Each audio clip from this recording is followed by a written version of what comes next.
It's Monday, March 3. In the headlines, the Senate gives a nod to a bill to make Portmore a parish. In business news, CIBC opens referral program. Regionally, surge in yellow fever cases in the Americas. And in sports, sprinters Rohan Watson and Tina Clayton secured victories in the men's and women's 60-meter finals at a World Athletics Indoor Championships qualifier. This is the news on PBC Jamaica. I'm Simone Absalom Gale.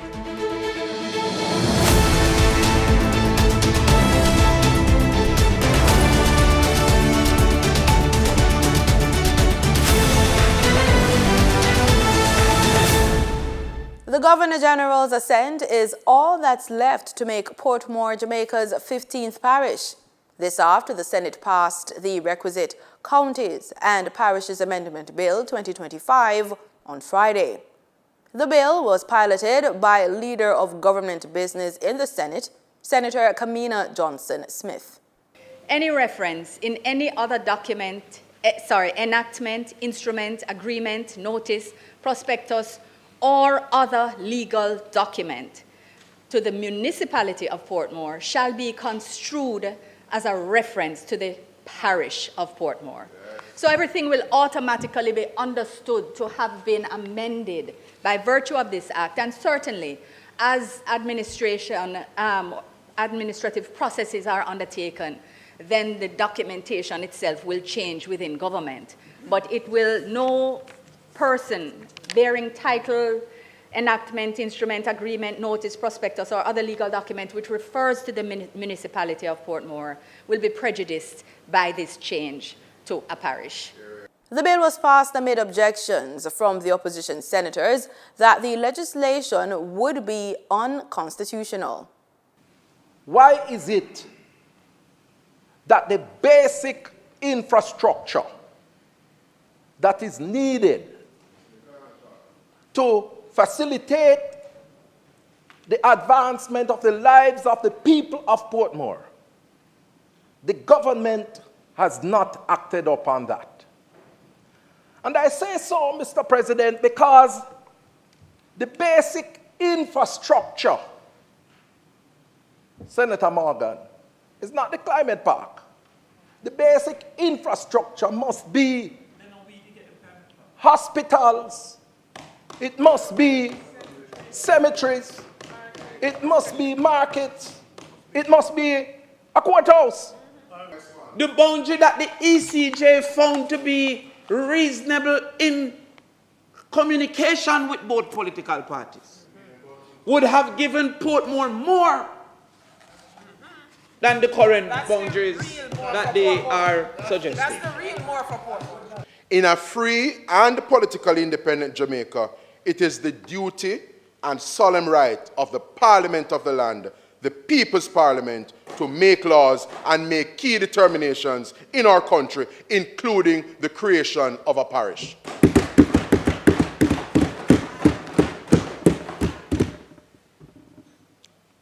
The records and historical accounts of this matter are clear, Mr. President.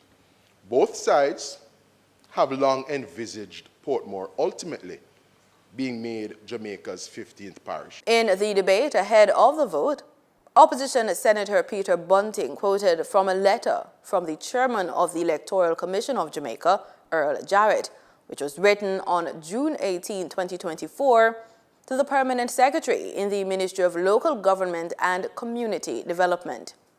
The letter outlined that the proposed Portmore parish boundaries may negatively affect the boundaries of a constituency, as stated in the second schedule of the Constitution, paragraph 2, subsection 1. The boundary of a constituency shall not cross the boundary of a parish as delimited by the Counties and Parishes Act or by any law amending or replacing that law. On February 12, 2025, the chairman of the Electoral Commission again wrote the clerk to the Houses of Parliament. What? He closes that letter and says, In the said letter, of which a copy is attached, the Commission advised the Permanent Secretary in the Ministry that the proposed boundary for the parish of Portmore will impact 4 constituencies, 13 electoral divisions, and 398 polling divisions from the parish of St. Catherine. The bill, which amends the Counties and Parishes Act of 1867, was passed using the government's majority, marking what would be the first creation of a new parish in over 150 years. Grange Lane in Portmore, St. Catherine is being expanded. Prime Minister Dr. Andrew Holness paid a visit to the work site on the weekend and explained that the move is a proactive measure aimed at preparing for the anticipated increase in traffic resulting from the Bernard Lodge development and the proposed transition of Portmore to a parish. He says the roadworks are part of the government's Special Capital Expenditure Program, which was launched in 2022 to upgrade critical road corridors within certain urban spaces. The Prime Minister says the rationale behind selecting Grange Lane for expansion was based on how narrow the thoroughfare was, and with the ingress and egress of traffic, the flow would often slow down significantly. The National Works Agency's Senior Director of Project Implementation, Verdon Downer, says each intersection along Grange Lane will be equipped with traffic signals to further enhance vehicular flow and management. The project will also include broadband and fiber optics infrastructure, as well as an upgraded drainage system, including storm water drainage. Additionally, 4 bus bays will be installed along the roadway. This will allow buses to stop without impeding the flow of traffic. Jamaica will mark Peace Day 2025 on Tuesday, March 4, under the theme, Speak Peace, Live Peace. The initiative, led by Peace and Love in Society, Jamaica, promotes a culture of peace and non-violence in schools, homes, and communities. Acting Director of the Safety and Security in Schools Unit, Richard Troop, says the day serves as more than just a reminder. It's a call to action. He says, quote, schools are tasked to host special devotions that emphasize the importance of peace and kindness in our society. This day is not just a reminder. It is a call to inspire our children to engender a culture of peace every day. End quote. Schools are also encouraged to partner with local churches to strengthen community engagement and discussions on peace and non-violence. Mr. Troop is urging teachers, parents, and community leaders to get involved in fostering respect, tolerance, and cooperation. He notes that while conflicts may arise, violence is not the answer. As a symbol of unity, all Jamaicans are encouraged to wear blue on Peace Day to show their commitment to making the country a place of harmony and progress.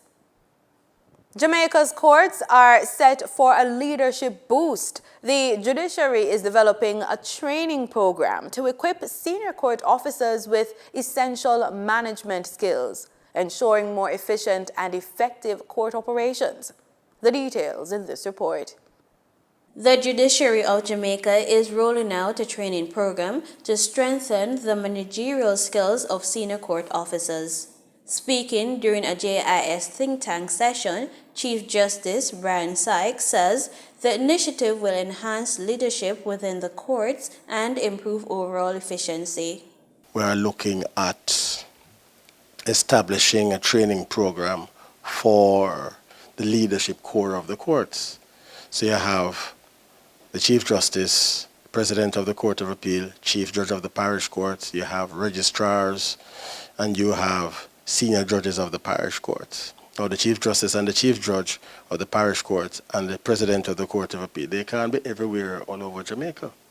So you have to have persons on the ground who are managing and leading those courts. This is where the senior judges of the parish courts come in. The Chief Justice stresses the need for leadership beyond legal expertise. So we have to have persons now with not just a legal skill, because when you are dealing with the delivery of legal services, it's not really a legal issue, you know. It's a management issue. It's a service delivery issue. So you may have the most brilliant judge, but if the judge is appointed to manage a parish and the judge doesn't have the necessary skills, you're going to have an efficient legal system regardless of how wonderful the judge may be as a judge. So the judge now is both a judge, a leader, a manager. He notes that while judges undergo extensive legal training, managing a court requires a different skill set. But those judicial skills, wonderful though they may be, they really don't translate necessarily into effective leadership and management of the court. So that is why we have to have the training of those persons now, so that we want to get to the point now that if you are transferring a judge from parish A to parish B, what the judge is going to be doing is looking at the tier 2 plan for that court. Look at the data, what is happening there. You look at the type of cases that are there cases with delays. So when the judges look at the data, it must mean something to them. It's not just numbers on a page. They must have the ability to interrogate the data. They must have the ability to develop a plan to deal with whatever it is that has unfolded. And we have had some wonderful judges who have done this. Chief Justice Sykes says the training will also equip judges with crisis management skills to handle unexpected disruptions such as natural disasters or emergency. So, for example, when you had a fire in St. Anne, there's nothing in law school that prepares you for that. That is not a legal question, you know. There's a question now of your ability to manage a crisis. We had the flooding of the court in St. Mary. We had the hurricane damage in St. Catherine. We had a fire in Spanish Town. So those are things now that the judge on the ground has to have the disposition and the mind now to manage the crisis that has unfolded, so that the staff doesn't have a sense of hopelessness and despair. Justice Sykes says having trained leadership at all levels will ensure a more effective and responsive judicial system across Jamaica. Reporting for the news on PBCJ, I am Denita Rodney. Time now for the business report with Denise Williams.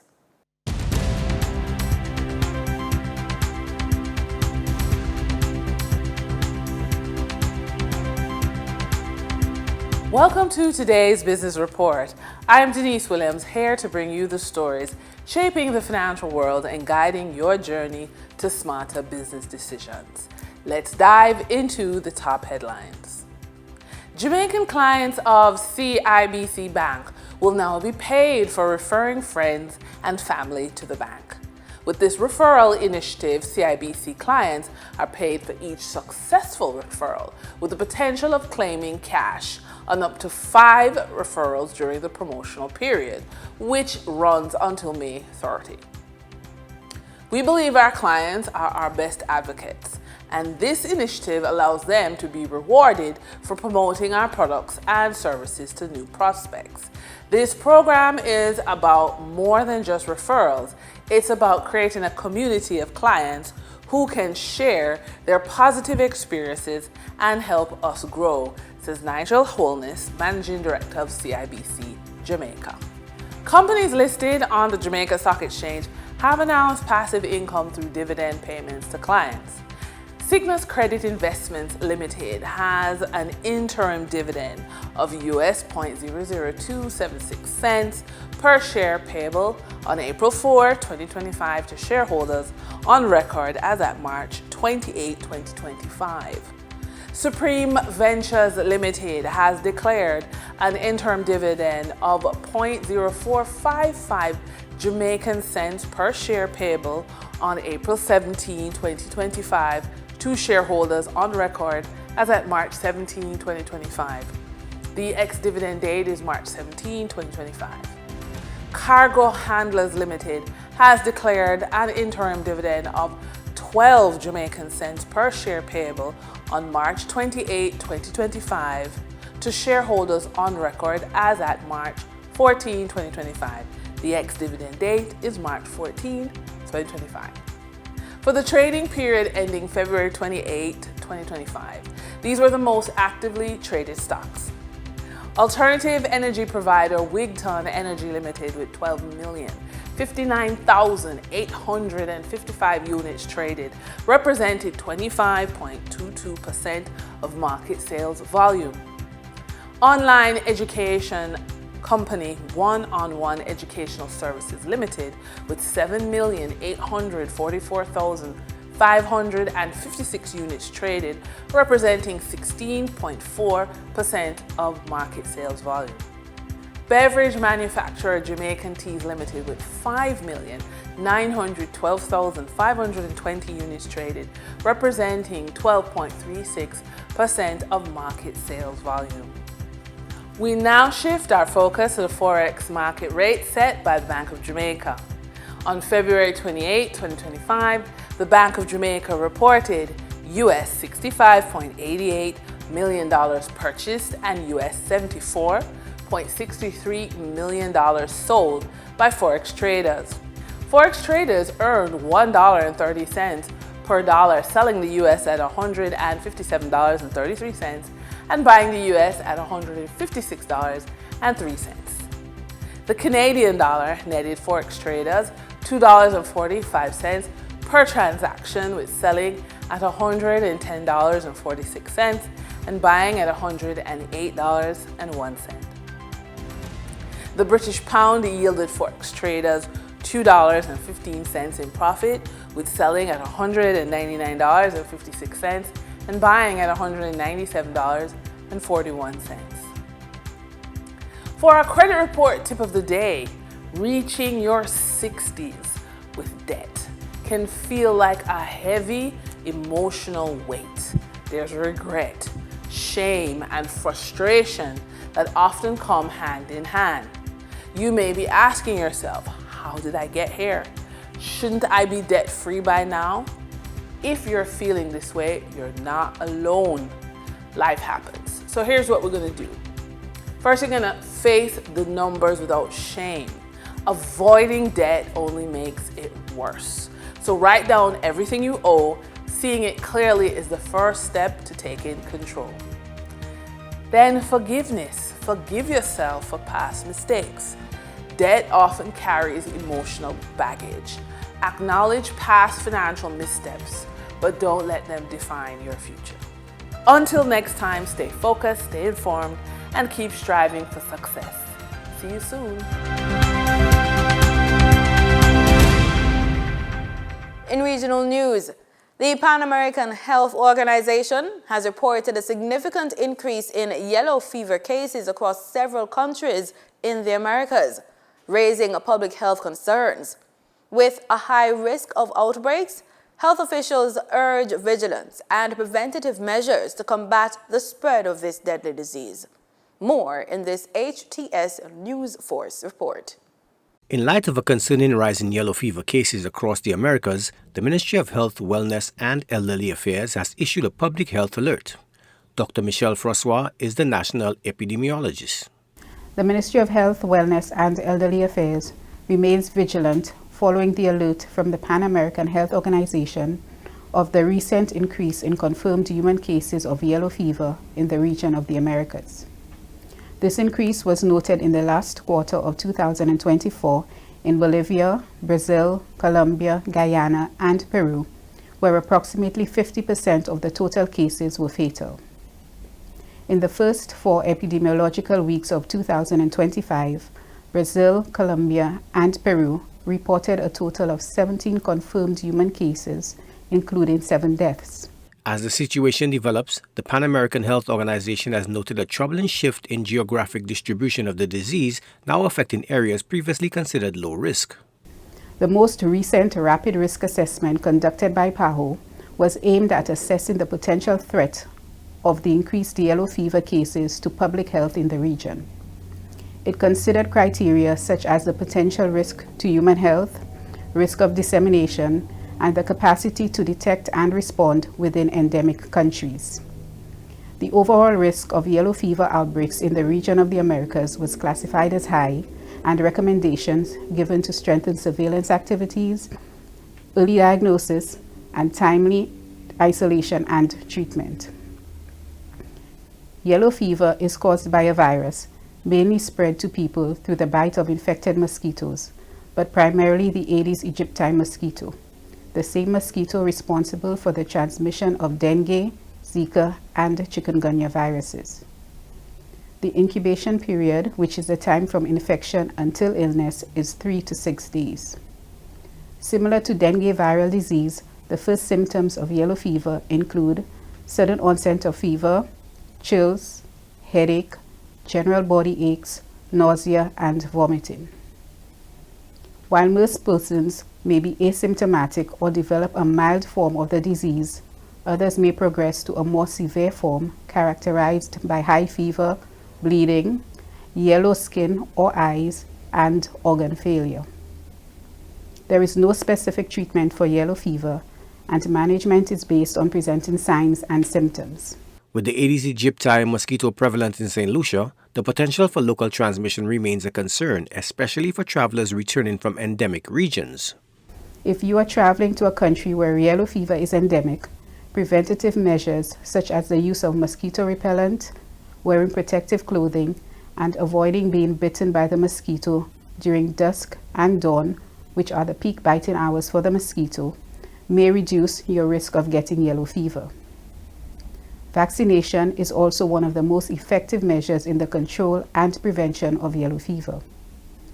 The yellow fever vaccine is available in St. Lucia at the Leclerc and Vieux-Fort Wellness Centers, and if taken at least 10 days before the date of travel to an endemic country, will provide effective immunity against this disease. Since one vial contains sufficient quantity to vaccinate multiple persons, the public is encouraged to call their respective wellness centers to schedule an appointment. This will help to minimize wastage. St. Lucia has not recorded a confirmed case of yellow fever in decades, and there is currently no suspected cases. However, because the Aedes aegypti mosquito is present on island, the potential for spread exists if a returning national or visitor is infected. When making your travel plans, always ensure that you are aware of the risk of infectious diseases at your destination. By doing so, you can protect yourself and keep St. Lucia safe. The Ministry of Health, Wellness and Elderly Affairs says it will continue to monitor the situation closely and provide updates as necessary. For now, residents are encouraged to stay informed and take appropriate precautions. Joachim Duplessis, HDS News Force.